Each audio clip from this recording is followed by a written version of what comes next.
Merci beaucoup. Ça marche, hein? Oui.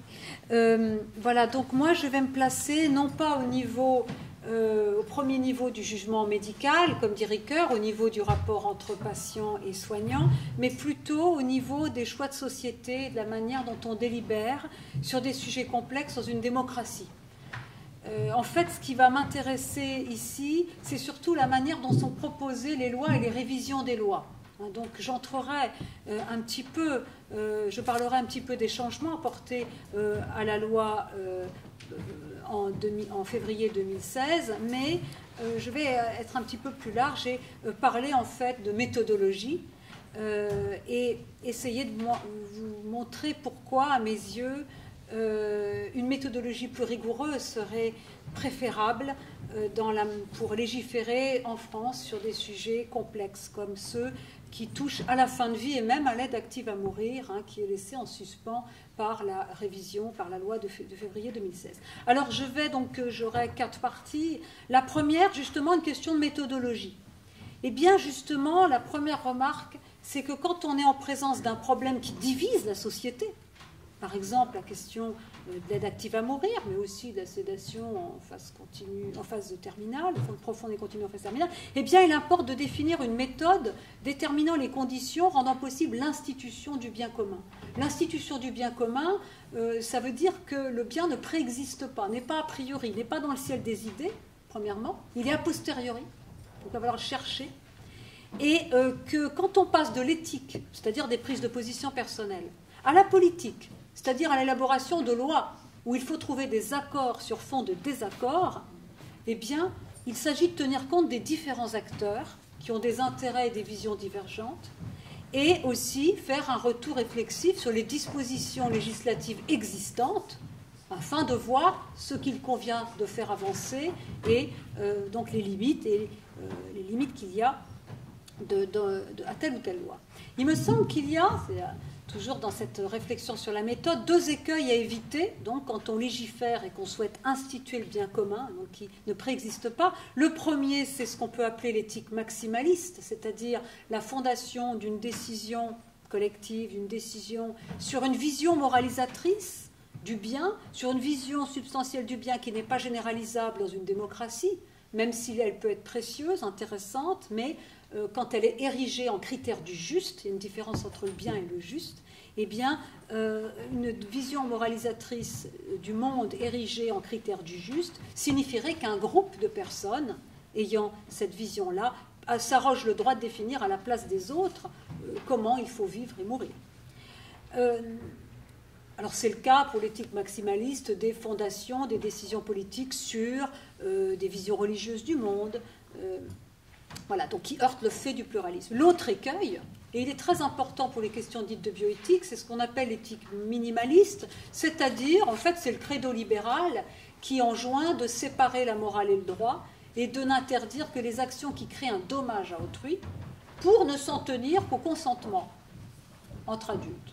Alors ce principe-là libéral est très précieux quand il s'agit de légiférer sur les questions de mœurs, parce qu'il évite de... on n'entendait pas, car il évite ce principe-là de confondre la morale et le droit, il évite de criminaliser des crimes sans victime, mais quand on s'interroge sur des questions dites de bioéthique, qui dépassent le rapport entre toi et moi, qui dépassent le rapport entre libertés individuelles, eh bien ce credo libéral, ne s'en tenant qu'au consentement, est pauvre. Hein, et on voit que, par exemple, il conduit à accepter à l'avance toute technique qui permet d'augmenter la capacité des individus à faire des choix et à changer. Et par rapport, par exemple, à la question de la fin de vie, eh bien, ce principe libéral confond, si vous voulez, la question du droit au suicide, qui est un acte privé, avec le suicide assisté, l'euthanasie, ou même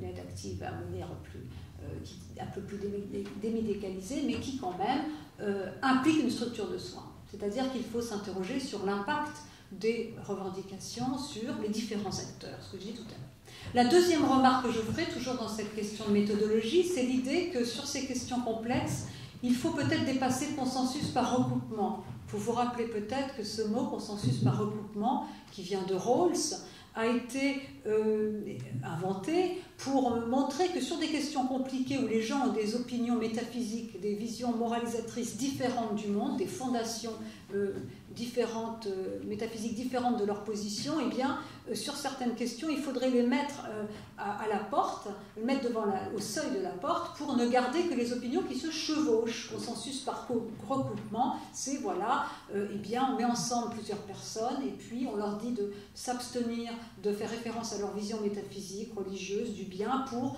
voir un petit peu, trouver un petit dénominateur commun.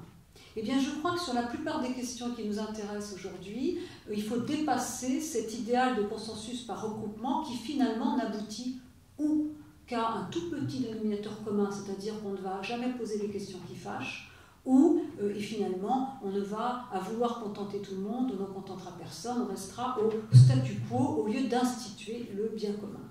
Alors, justement, à ce consensus par recoupement, j'opposerai tout à l'heure un consensus par confrontation des opinions, où justement on formule les opinions, même diverses, même les positions indécidables sur des questions qui opposent. Alors justement, peut-être que pour trouver la méthode consistant à déterminer les conditions d'une loi adaptée, ne peut émerger qu'en suivant deux étapes. On suit deux étapes qui feront d'ailleurs l'objet du développement suivant. La première consiste justement à formuler, à expliciter les arguments pour et contre telle ou telle position. Je prendrai l'exemple justement d'une aide active à mourir. Et cet effort d'explicitation est très important justement pour obtenir un accord sur fond de désaccord, non pas qu'on arrive à une synthèse, mais parce que la plupart du temps, les arguments pour et contre sont invoqués mais de manière tacite dans les débats, et tacite et confuse. Or, le fait de savoir ce qui divise les personnes, les acteurs, est un préalable à la recherche d'une solution commune permettant d'instituer le bien commun, et on verra ce que ça requiert de la part de chacun, quel pas de côté il s'agit de faire. La deuxième étape, c'est justement un certain nombre de questions à se poser. Eh bien, par exemple, pour la question de l'aide active à mourir, il y en a trois. Je dirais que ce qui oppose les camps, c'est la question de savoir ce que l'on est en droit d'attendre de l'État et de la médecine. Ma liberté de mettre fin à mes jours impose-t-elle que l'État me donne les moyens de le faire, de manière moins violente que par l'empoisonnement? De même, c'est la question du sens du soin. Est-ce que l'acte de tuer quelqu'un salement peut faire partie du soin? Enfin, il y a une question fondamentale, même si elle est indécidable, c'est-à-dire qu'elle ne peut pas être tranchée par la raison pour tout le monde, la question de savoir quelles limites chacun fixe au pouvoir qu'il s'octroie sur sa vie. Alors, une autre étape, eh bien, consiste à faire le point sur les législations existantes au lieu de faire du copier-coller en disant que, eh bien, par exemple, en Belgique, il y a une loi de dépénalisation conditionnelle de l'euthanasie en 2002 et que donc il faudrait l'appliquer comme cela, indépendamment du contexte actuel en France, qui est façonné précisément par la loi du 22 avril 2005, dont je dirais tout à l'heure quelques mots s'agissant des apports qu'elle a permis de réaliser sur la décision de limitation et d'arrêt de traitement chez les personnes dans le coma, qui est quand même son originalité principale. Et elle en a d'autres évidemment, puisqu'elle permettait aussi à tout malade, même qui n'est pas en fin de vie, de demander l'arrêt des traitements. Mais enfin, cette spécificité de traiter des questions du coma est vraiment une des originalités de la loi française, et on essaiera de voir quelles sont ses limites, mais aussi d'examiner aussi les solutions qui ont été avancées par la loi de février 2016, à savoir les directives anticipées, la question d'obstination déraisonnable, comment elle est pensée, et puis cette fameuse question de la sédation. Alors la deuxième partie, mais justement, je vais expliciter rapidement les arguments contradictoires ou les arguments qui opposent les camps par rapport à la question de la fin de vie, laquelle est laissée un petit peu en suspens par la loi de février 2016. Mais ça ne veut pas dire qu'elle ne se pose pas dans la société. Alors le premier argument rapidement qui oppose ceux qui sont en faveur d'une aide active à mourir et ceux qui sont contre, eh bien, je le disais tout à l'heure, c'est lié à l'interprétation qui est donnée des droits individuels. Est-ce que ma liberté de mettre fin à mes jours implique l'obligation pour les soignants de me donner le produit létal que j'ingérerai ou de me l'administrer? Et cette réponse, la réponse donnée à cette question dépend de ce que l'on estime être en droit d'attendre de l'État et de l'institution médicale. Donc on voit qu'on est là, ce qu'à l'époque j'avais appelé l'opposition entre les droits et libertés, qui sont d'emblée perçus comme des droits créances, avec l'idée que pour ceux qui sont pour une législation en faveur de l'aide active à mourir, eh bien, il y a l'idée que les finalités de l'État seraient de satisfaire des revendications individuelles, indépendamment donc quand elles ne remettent pas en question la liberté d'autrui, on voit là encore que c'est le problème, puisque ça implique aussi une structure de soins. Et alors, au contraire, on se rappelle aussi que cette ligne d'argumentation associait la revendication en faveur de l'aide active à mourir avec le combat ayant abouti à la législation encadrant l'avortement, tout en oubliant qu'en 1975 au moins, la loi Veil avait été d'abord votée dans le but de mettre fin aux avortements clandestins. Donc l'enjeu de santé publique qui est derrière cette loi de 1975 ne se retrouve pas dans la question de l'aide active à mourir, sauf à affirmer qu'on meurt mal parce qu'il n'y a pas de loi autorisant l'euthanasie, ce qui serait quand même une contradiction. Mais vous voyez, c'est ce point-là, cette première ligne d'argumentation, est évidemment discutée avec passion par les opposants au suicide assisté à l'euthanasie, qui, eux, distinguent évidemment le suicide comme acte privé de toute aide active à mourir impliquant une structure de soins, et qui surtout soulignent que le rôle de l'État n'est pas seulement de satisfaire les libertés individuelles, les revendications individuelles, mais aussi de veiller à l'impact que les lois peuvent avoir sur les institutions de soins, sur l'ensemble des citoyens, notamment ceux qui sont en situation de vulnérabilité, et sur les soignants. Et puis, ils vont invoquer l'idée que les demandes de mort ne sont pas rares dans le contexte médical, où les personnes souffrant de maladies graves, voire de maladies handicapantes, eh bien, parfois expriment leur volonté de mourir, même si, la plupart du temps, peut-être pas toujours, ce sont des appels au secours et non une demande de mourir. Donc, et de même, elles souligneront, ces personnes qui sont contre toute évolution de la loi vers une aide active à mourir, elles diront qu'il est très facile d'induire des demandes de mort chez les personnes malades et chez celles qui ont perdu le sentiment de la dignité parce qu'elles sont isolées ou ont l'impression de ne plus avoir de valeur aux yeux des autres. Donc la question, c'est qu'est-ce qu'une loi légalisant, dépénalisant le suicide assisté ne banaliserait-elle pas le suicide comme s'il était la réponse à la souffrance en fin de vie? Et est-ce que les soins palliatifs, qui sont donc si exigeants en matière de ressources financières, de compétences multiples, et qui requièrent une prise en charge individualisée globale de la personne, eh bien, qui est considérée comme une patiente, et donc comme un être encore en vie, eh bien, est-ce que les soins palliatifs ne seraient pas fragilisés par le suicide assisté, l'euthanasie? On le voit, les deux arguments sont tout à fait intéressants. Deuxième ligne d'argumentation qui oppose chacun des camps, c'est ce que j'ai dit, le sens du soin. Les uns disent que, reprenant le serment d'Hippocrate, que cet acte de tuer quelqu'un à sa demande est contraire à la mission des soignants, et les autres disent qu'au contraire, c'est ne pas entendre la demande des malades, et c'est être hypocrite finalement. Donc on voit là aussi qu'il y a des oppositions majeures, qu'on pourrait évidemment développer davantage, mais c'est très important déjà de les formuler. Et on a l'impression au premier abord, mais je vais prouver le contraire ensuite, qu'il n'est pas possible de trouver une solution pouvant satisfaire les deux camps. Mais justement, je pense que pour trouver une telle solution, qui n'est pas une synthèse de ces oppositions-là, mais il faut d'abord passer à la troisième étape. Donc, c'est mon grand 3, c'est l'examen de la loi du 22 avril 2005 sur la question notamment d'obstination déraisonnable, et puis ce qu'a apporté la loi de 2016, de février, la version remaniée. Alors, premier point, l'obstination déraisonnable. Eh bien, il faut vous rappeler qu'elle est formulée, la définition de l'obstination déraisonnable, à l'article L 1111-13 de la loi du 22 avril 2005.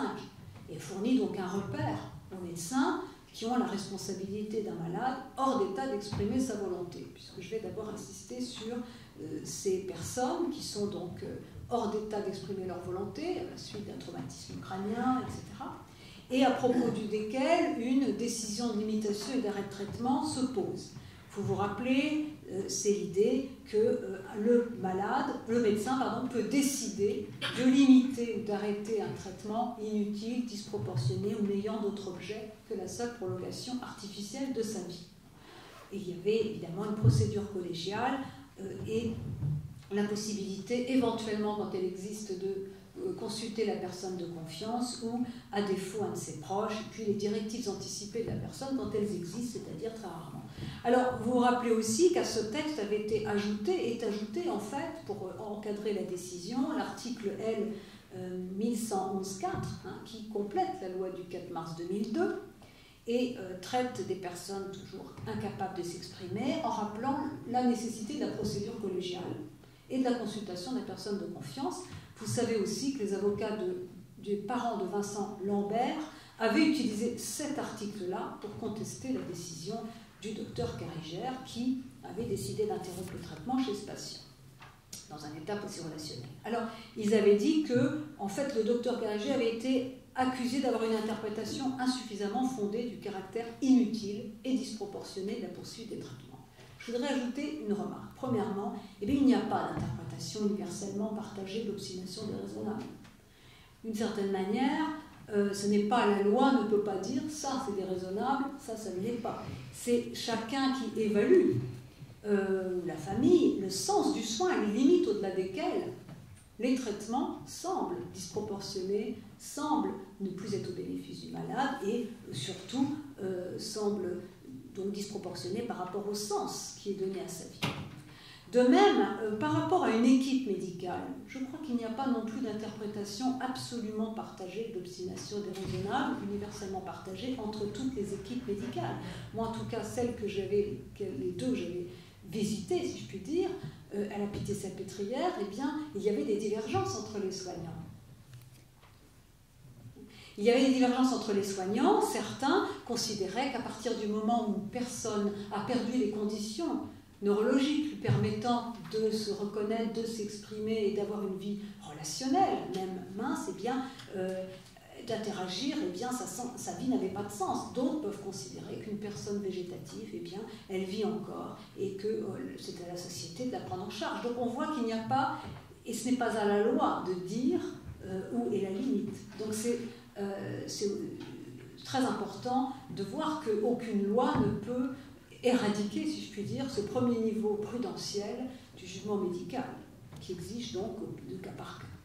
Alors, le problème, c'est que l'affaire Vincent Lambert, finalement, est bien soulignée, non pas les difficultés d'application dans l'absolu de la loi Leonetti, mais le fait que dans le contexte de cette famille, et peut-être le contexte actuel de division de la famille, des familles ou des proches, la décision d'interruption des traitements, qui pouvait être encadrée par la loi Leonetti, était bloquée. Ça ne voulait pas dire que la loi soit inadaptée à ces malades, ou aux malades souffrant des mêmes lésions cérébrales que Vincent Lambert, parce qu'il y en a pas mal, mais ça voulait dire qu'il fallait faire basculer ce dispositif juridique qui était fait en partie pour encadrer la décision du médecin, une décision faite avec la famille, mais pas par la famille, mais par le médecin. Il fallait la faire basculer vers l'autonomie. Et c'est ce qu'ont fait Claes Leonetti dans leur proposition, puisqu'ils ont proposé, en s'appuyant là-dessus sur des avis divers du CCNE, mais pas seulement, ils ont proposé les directives anticipées. Alors les directives anticipées, disant qu'il faudrait qu'elles deviennent contraignantes, et pas seulement que le médecin en tienne compte. Alors quels sont les problèmes posés par les directives anticipées? Alors c'est vrai que de manière générale, les directives anticipées posent le problème parce que ça fige une décision à un moment alors que la personne peut évoluer, première chose. Deuxième chose, il a été fait état dans toute la littérature consacrée à ces questions du disability paradox, c'est-à-dire que les personnes, par exemple, souffrant diagnostiquées d'Alzheimer, à l'annonce du diagnostic, ont envie de se suicider, puis finalement s'habituent à la maladie et au fil du temps n'ont pas vraiment envie de se suicider, pas tout en tout cas. Donc du coup, les directives anticipées ne sont pas un remède miracle, et par rapport à la mort aussi, puisque personne ne peut tout à fait savoir comment il réagira à l'approche de sa mort. Mais, alors d'où il y a le modèle allemand, dont parle le CCNE aussi, c'est directive anticipée de volonté. C'est-à-dire qu'on dit en amont ce qu'on souhaiterait que les médecins fassent, ou plutôt ce qu'ils ne fassent pas, et puis quand on sera incompétent, et il y a un mandataire désigné par le malade qui vérifie qu'au moment où on est incompétent, eh bien, on pense toujours ce qu'on a dit quelques années avant. Moi, je pense que, bon, pourquoi pas, les directives anticipées, on voit bien que c'est quelque chose qui est amené comme ça, c'est une solution, parce que peut-être on ne règle pas le vrai problème, qui est de ces divisions familiales, bon. Mais pourquoi pas. Alors, la question, moi, ce que je suggère, c'est que ces directives anticipées, avec les réserves que j'ai faites là, c'est qu'au lieu de penser qu'elles doivent être seulement contraignantes, il faudrait peut-être, si on veut faire basculer ces dispositifs juridiques vers l'autonomie, qu'elles deviennent obligatoires. Alors vous me direz, c'est quand même qu'elles deviennent obligatoires, peut-être pas sur tout, mais sur le point, la question des lésions cérébrales, puisque le cerveau n'est pas tout à fait un organe comme les autres. Il est constitutif de l'identité sociale d'une personne, et que peut-être d'ores et déjà nous pouvons savoir si chacun d'entre nous, si nous estimons que si on était atteint de lésions cérébrales graves irréversibles, eh bien, quand les traitements nous semblent déraisonnables et les soins n'ont plus de sens. Et là encore une fois, c'est quelque chose qui engage chacun. Et évidemment, ça demanderait de lever le tabou de la mort, hein, de se poser des questions un peu difficiles, mais là encore, si on veut l'autonomie, il faut la responsabilité. Ou alors, dans ce cas, il faut s'en remettre au paternalisme médical, et dans une société avec plein de conflits familiaux, il faut s'en mettre à... Il faut se dire que dans ce cas, les gens se diviseront sur son cas. Donc, je crois que là aussi, d'une certaine manière, ce que disent la proposition de loi de février 2016 dit un certain nombre de choses, mais peut-être ne va pas jusqu'au bout, jusqu'à poser cette question. Hein. L'autonomie, finalement, c'est quoi? C'est un idéal extrêmement exigeant. Enfin, ouais, d'accord, oh là là, sédation profonde.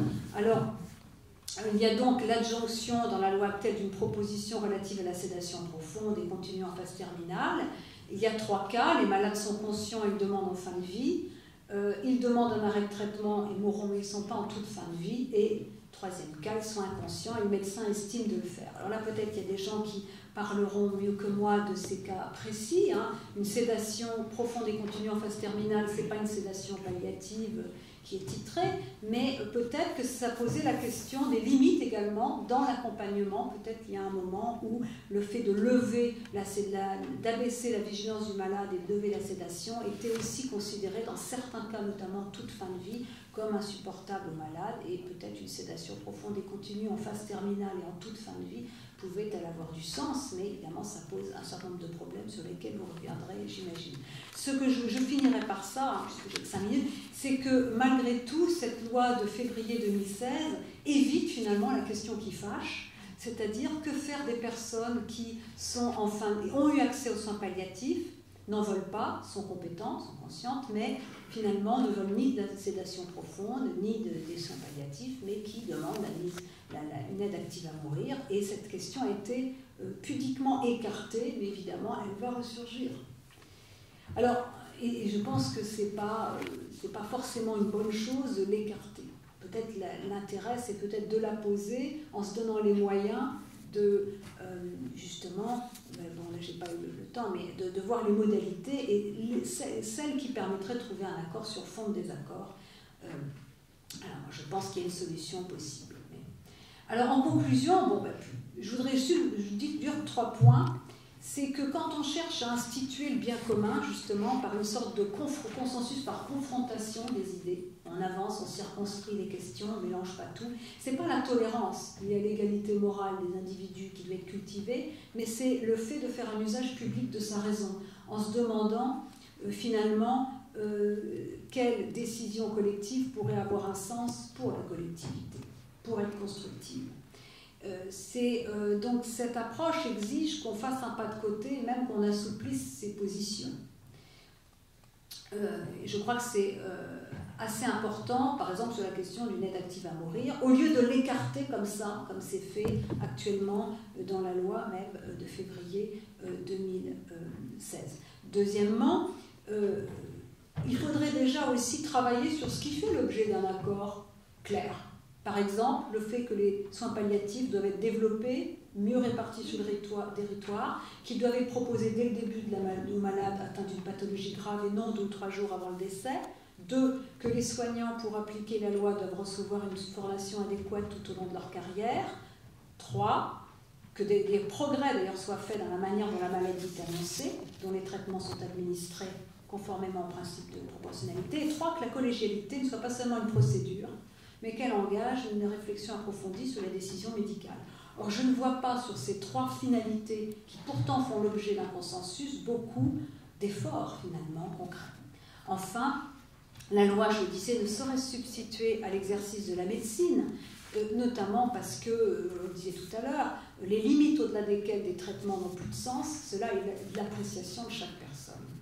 Pourtant, le rôle de la loi est d'encadrer les pratiques. C'est pourquoi la délibération, qui n'est pas la décision, qui vient avant la décision, conçue comme une méthode qui invite à peser le pour et le contre, mais qui aussi exige que chacun se demande comment instituer le bien commun, pourrait nous permettre de dépasser la polémique et le statu quo et de nous administrer de nous acheminer vers un traitement plus démocratique des problèmes complexes auxquels nous sommes confrontés. Alors évidemment, cela demande quoi? Et je finirai par ça.